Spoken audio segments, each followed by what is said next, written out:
Muy buenos días, buenas tardes, buenas noches. Es un gusto de saludarlos a todos. Espero que se encuentren súper bien. Vamos a realizar este video sobre el proceso de oferta pública, eh, el cual busca pues darnos elementos sobre qué deben hacer las empresas para colocar acciones, para emitir bonos, principalmente a nivel local. Eh, Esto es uno de los temas que corresponde a la cuarta unidad, al cual ya hemos llegado, avanzamos rápido en el proceso y hemos logrado pasar desde las generalidades hasta las evaluaciones.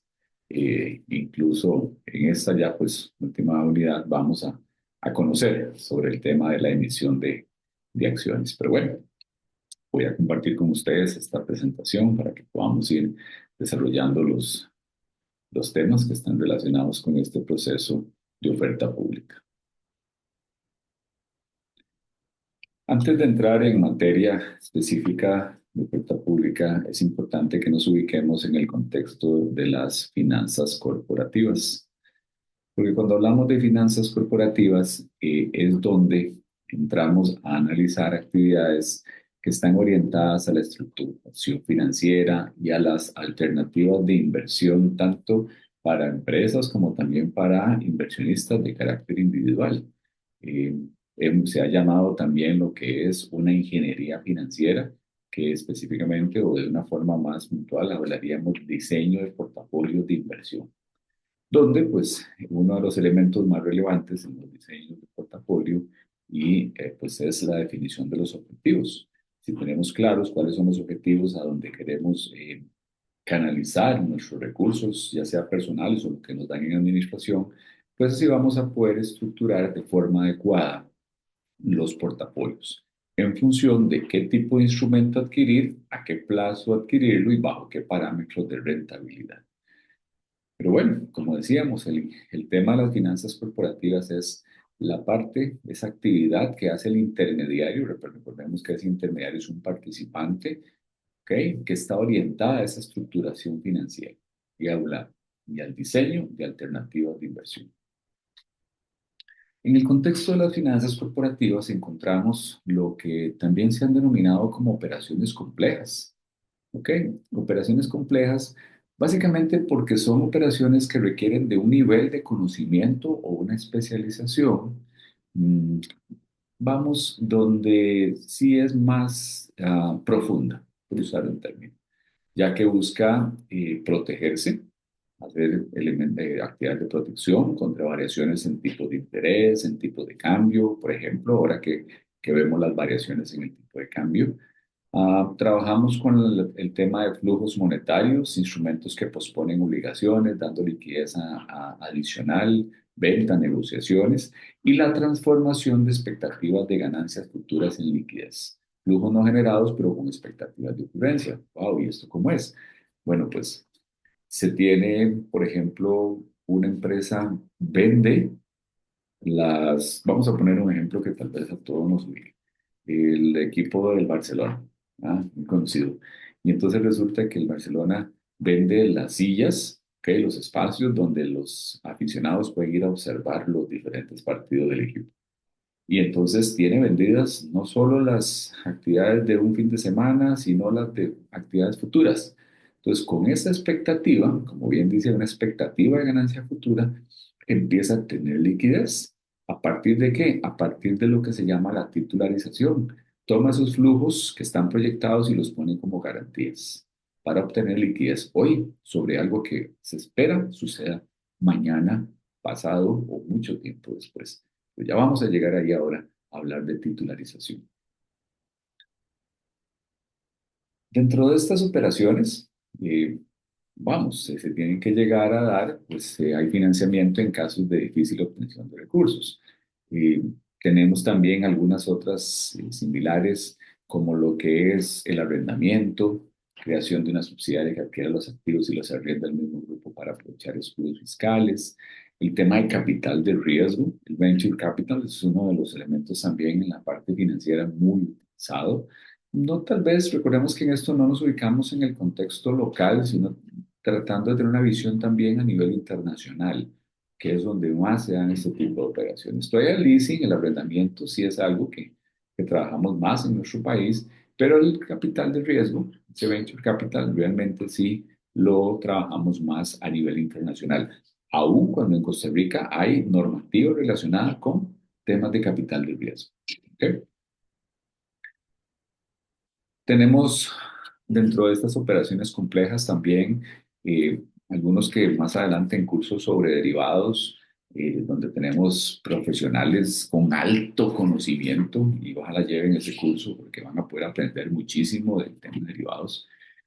Uno de ellos es, por ejemplo, la conversión de deuda o con lo que se conoce como los swaps, ¿ok? Es intercambio de flujos y los productos normalizados, desarrollo de productos a partir de activos con más profundidad de mercados o lo que comúnmente llamamos o conocemos productos derivados. Y ahí, como les digo, no se pierdan ese curso, van a aprender muchísimo porque quienes lo imparten son profesionales con una experiencia enorme, enorme, enorme y con un conocimiento alto para poder transmitirles a ustedes. Pero bueno, decíamos también que esto de las finanzas corporativas es importante tener claridad, no solo de lo que es, sino también cómo pueden ir a implementarse. Repasemos nada más el concepto. Participación de las empresas en el mercado de valores cuando se incorporan como emisores de valores y requieren los servicios de banca de inversión. Pero ¿cómo lo hacen? ¿Qué fases hay que recurrir? ¿Qué fases hay que pasar para poder lograrlo? Bueno, aquí citamos las principales. Una primera fase de diagnóstico que siempre es importante para saber dónde es que existen las oportunidades de mercado.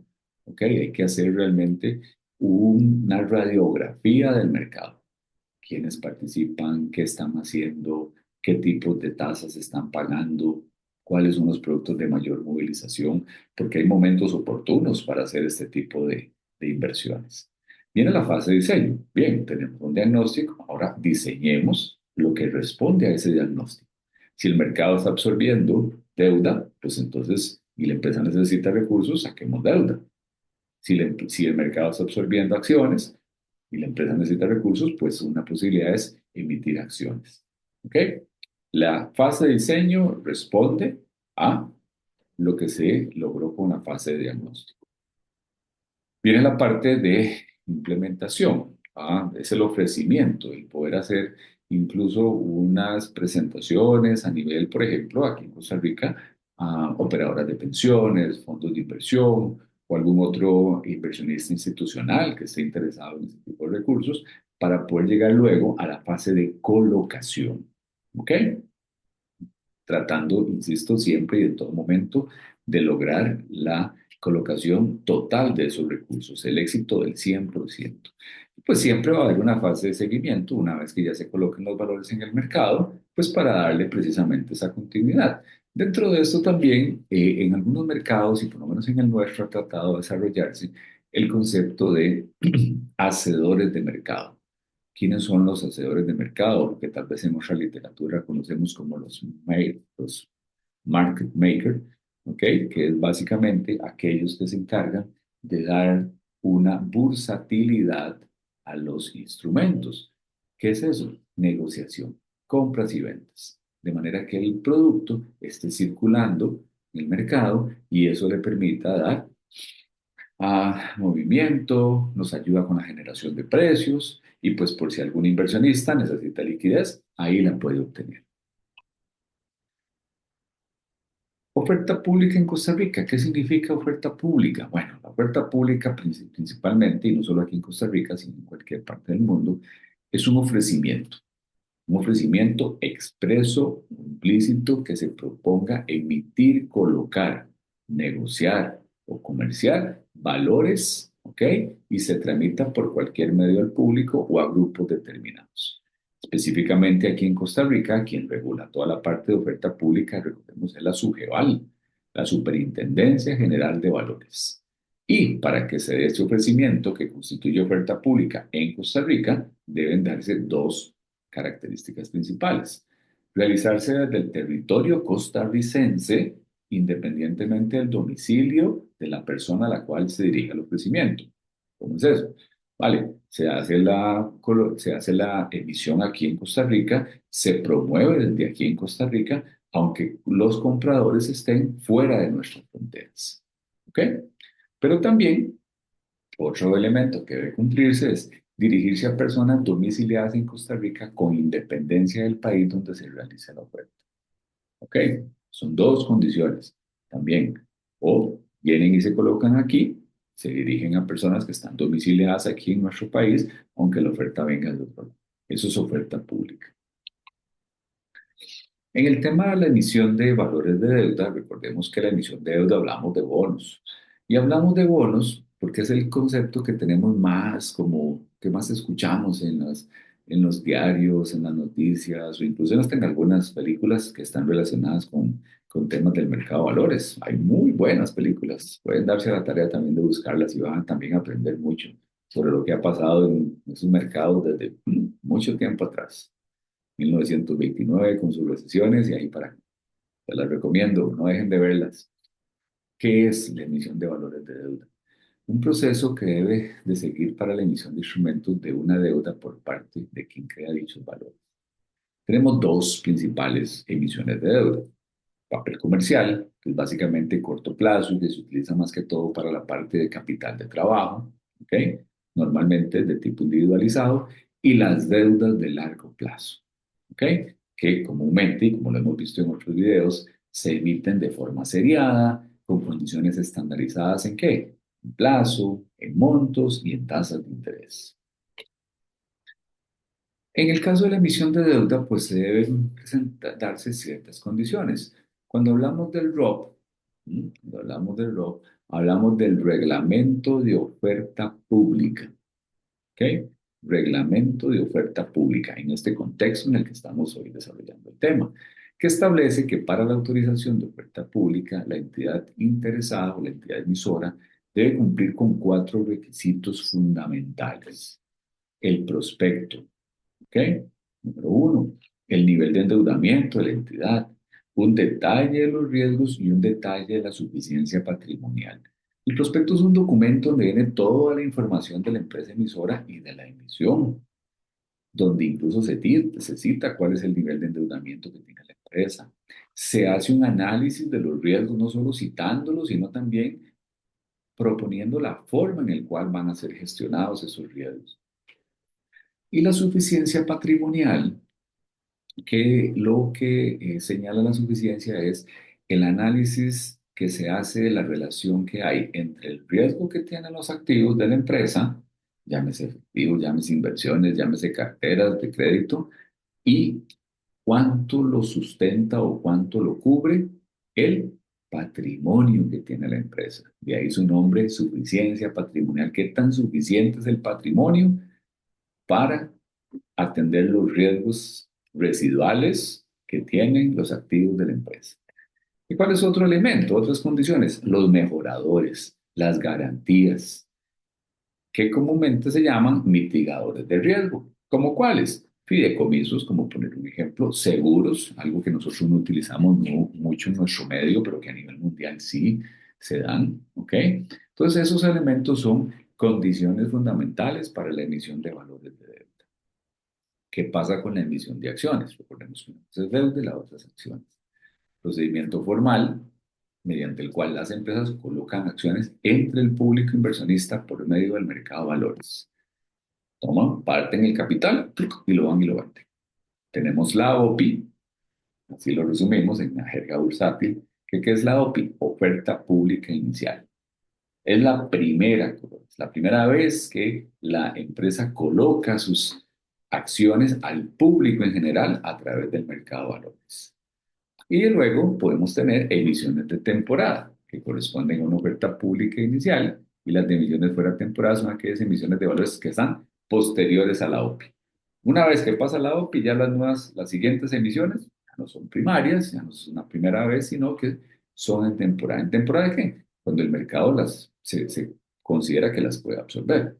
¿Ok? Cuando hay liquidez, cuando hay necesidad de inversión. Esa es temporada. ¿Qué pasa con el capital de riesgo? También como otras de las operaciones que se puede utilizar la empresa para captar recursos. ¿Qué es primero? estrategias de financiamiento orientadas a emprendimientos de pequeñas y medianas empresas. Lo que comúnmente también hemos escuchado en algunos otros foros como capital semilla, capital para que se siembre y busque cómo renacer esa operación como tal, ¿ok? Su propósito es adquirir temporalmente capital de la empresa, no son partícipes del mercado de valores con el fin de promover su crecimiento, ¿ah? Lo que hablábamos, y facilitar la ganancia de capital. En este caso, este tipo de estrategia, ah, lo que también de una vez incorpora es un mecanismo de salida de la posición patrimonial. ¿Qué es un mecanismo de salida? Volver a tener el dinero constante y sonante con el que se compraron originalmente las acciones. Entonces, lo más común es que se dé a la venta a un inversionista estratégico. Después de que ya ha pasado un tiempo, viene un inversionista que se interesado en darle continuidad al negocio y adquiere esas acciones. ¿Qué características debe tener ese capital de riesgos? Bueno, implica adquisición de valores representativos del capital o las acciones. Las empresas que son objeto de inversión se ubican en el sector de pequeñas y medianas con potencial de crecimiento. ¿Ok? Lo que hablamos de capital semilla. Además, la inversión tiene que ser especializada y dirigida a inversionistas sofisticados. Cuando hablamos del concepto de inversionistas sofisticados, que si bien es cierto, ha ido evolucionando, ha ido cambiando en la misma normativa, nos referimos a aquel tipo, a aquel inversionista que conoce del mercado, que tiene incluso medios para hacer análisis sobre los riesgos, ¿ok? En los cuales estaría teniendo riesgos que son inherentes a esas inversiones para poder llegar y estar incluso dispuesto a perder, porque sabemos que en bolsa no siempre se gana. Entonces, definitivamente es hacia ese nivel o hacia ese tipo de inversionistas que están dirigidos estas inversiones. Hay vehículos, nombre curioso, ¿no? Pues para referirnos a ciertas actividades en el medio bursátil, pero realmente su nombre completo es vehículos de propósito especial. Dentro de los vehículos de propósito especial que tenemos a nivel local, tenemos los fondos de inversión, ¿ok? Y tenemos los fideicomisos. Entonces, en el caso de los fondos, se le denomina el fondo de capital de riesgo, que es gestionado o administrado a través de una sociedad administradora de fondos de inversión. Recuerden que era un participante del mercado, es un participante del mercado, quien emite participaciones, ¿ok? Para la adquisición de participaciones patrimoniales de empresas en gestación, empresas en nacimiento y crecimiento, ¿ok? Esa sociedad, como les decía, emite las acciones y en ambos casos, pues puede realizarse las colocaciones por medio de bolsa. ¿Cómo se hacen colocaciones por medio de bolsa? Bueno, ya ahorita la vamos a ver, ¿ok? Tenemos el tema también del mercado alternativo para acciones, que es lo que la Bolsa Nacional de Valores ha denominado como MAPA, ¿ok? Una de las estrategias se llama MAPA, que está orientado a empresas que se encuentran en una fase inicial de crecimiento, ¿ok? Un proceso de desarrollo, nuevos productos, servicios, y se asume que tienen un potencial de crecimiento, pero que van acompañadas de un componente de riesgo importante. Por eso es como reiteramos nuevamente acá, dirigido a inversionistas sofisticados. ¿Cómo se determinan esos inversionistas? A través de la aplicación de cuestionarios que determinan cómo es el perfil moderado, perfil agresivo, perfil conservador o perfil sofisticado.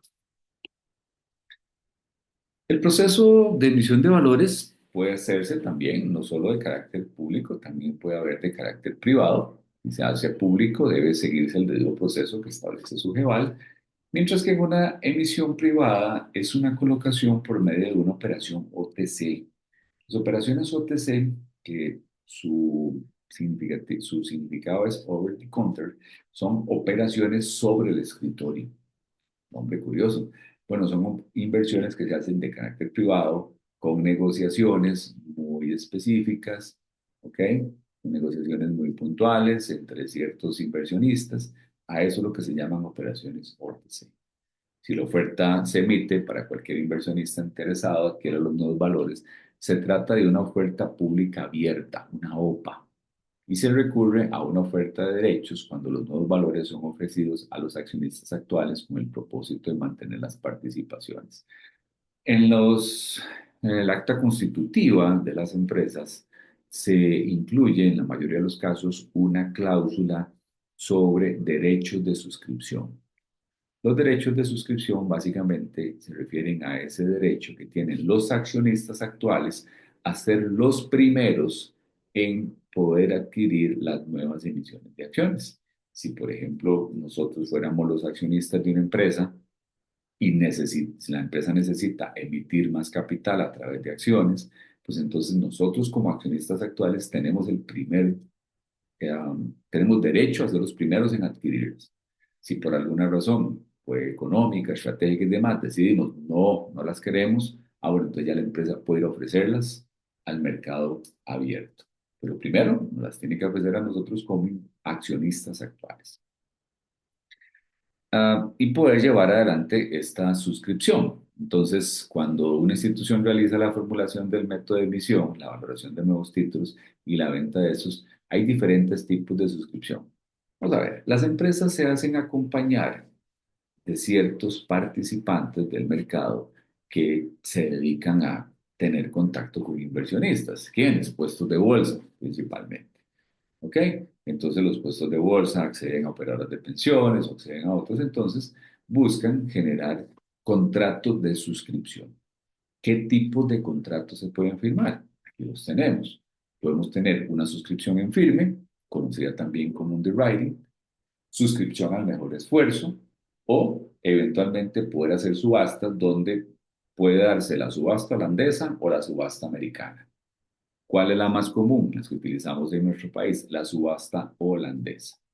En la suscripción en firme, el suscriptor, como les digo en el ejemplo de Costa Rica, principalmente su puesto de bolsa, toma toda la suscripción, la compra completa y luego va y la vende a sus diferentes socios, a sus diferentes inversionistas, clientes. La suscripción al mejor esfuerzo es cuando el suscriptor, como su nombre lo indica, busca cómo lograr que la emisión se coloque recibiendo una comisión. ¿Ok? En todas hay comisiones. Obviamente en la primera la comisión va a ser mayor en función de que se va a adquirir toda la emisión. A la empresa le sirve porque se asegura la obtención del 100% de los recursos y al puesto de bolsa, que en este caso es el que surge como suscriptor, pues porque también tiene un producto que ofrecerle a sus inversionistas, a sus clientes como tal. Bueno, más adelante un día hablaremos sobre las subastas con mayor detalle y haremos los ejemplos que corresponden de cómo es una subasta holandesa, cómo es una subasta americana, ¿ok? Y cómo se hacen las asignaciones de esos recursos, ¿ok? Decíamos hace unos minutos sobre flujos futuros, liquidez hoy. Wow, ¿sí? Titularización se llama eso. Estrategia de financiamiento por el cual una empresa o entidad separa un conjunto de activos generadores de renta, entre alquileres, pueden ser carteras, ¿ok? Y los emplea para respaldar la emisión de nuevos instrumentos, ¿ok? De nuevos instrumentos para el mercado. En ese proceso, donde un conjunto de activos poco líquidos, imagínense un préstamo dura 30 años para que no lo paguen o hasta 40 años, son transformados en otros de más fácil liquidación. Se les denomina activos sintéticos, similar a los derivados, porque no nacen en sí mismos, sino que requieren de un activo respaldo, que se le llama técnicamente activo subyacente. ¿Qué requiere esta metodología para transformar los activos? Bueno, que exista un originador, que es la institución que dispone la cartera, que existe un agente de manejo, que existe una entidad administradora, tiene que darse una calificación de riesgos, ¿ok? Tiene que haber inversionistas, necesitamos una entidad colocadora y un estructurador. Cada uno cumple una función específica y con el conjunto de las mismas es que se logra transformar activos poco líquidos, o a veces llamados totalmente líquidos, en activos líquidos, que básicamente es ese activo subyacente, esa cartera, donde se pone el respaldo para emitir nuevos valores y colocarlos y obtener esos recursos. Eso es una titularización. Adicionalmente, recordemos, no podemos hacer este tipo de operaciones si no existe una bolsa de valores. Ustedes hace poquito definieron qué es una bolsa de valores en una evaluación, entonces saben muy bien lo que es eso. Definitivamente, pues también hay un representante legal de los tenedores y entidades de depósito y custodia, que como bien vimos en otro video, son participantes importantes, indispensables dentro de las negociaciones, dentro de los mercados, porque cumplen una función de asegurar que quienes tienen derechos los reciban y quienes tienen obligaciones las cumplan. Si queremos información sobre estos participantes, sobre emisiones, sobre acciones, sobre bonos, sobre titularizaciones, ¿dónde podemos ir a buscar? Bueno, en el caso Costa Rica, al RNVI. ¿Qué significa eso? Registro Nacional de Valores Intermediarios. Es un espacio físico web que administra la SUGEVAL, en donde se tiene información oficial, pública, de las entidades y participantes que han sido autorizadas para realizar ¿qué? Oferta pública de sus servicios y productos por medio del mercado de valores. Si una empresa quiso emitir bonos, si una empresa quiso un fondo emitir participaciones, si una empresa ofrece un servicio, ¿como quién? Como las calificadoras de riesgo, como los proveedores de precios, ustedes que acaban de venir en hora de participantes en el quiz, bueno, deben estar autorizados por la SUGEVAL y la información debe estar disponible en el RNVI. Es de acceso público, pueden ingresar a la página de la SUGEVAL, buscar el Registro Nacional de Valores Intermediarios y ahí van a encontrar toda esta información de lo que es oferta pública de acciones, de bonos y titularizaciones principalmente, que es lo que hemos venido. Y bueno, aquí hemos logrado conocer de forma muy puntual cuál es el proceso de oferta pública de valores. Recordemos que también hay ofertas privadas. Hablamos de bonos, hablamos de acciones. Recordemos que en todos y cada uno de estos instrumentos siempre va a haber un objetivo que es ganar y por eso hay rendimientos y por eso se generan flujos, como los intereses, como los dividendos, que son los que se analizan. ¿Para qué? Para encontrar su precio. ¿A partir de qué? O su valor, perdón. ¿A partir de qué? De la metodología más común que hemos conocido y que más adelante vamos a profundizar. Descuento de flujos. Espero que les haya gustado, que les sirva de mucho apoyo para las tareas y requerimientos, instarlos a seguir con esa participación tan activa que hemos tenido en las primeras tres unidades y con esta otra que no sea la excepción, porque definitivamente estoy seguro que han aprendido mucho y seguiremos aprendiendo. Y todos aprendemos, porque yo aprendo también de las preguntas que ustedes hacen. Un gusto haber compartido con ustedes este video y nos vemos en otro.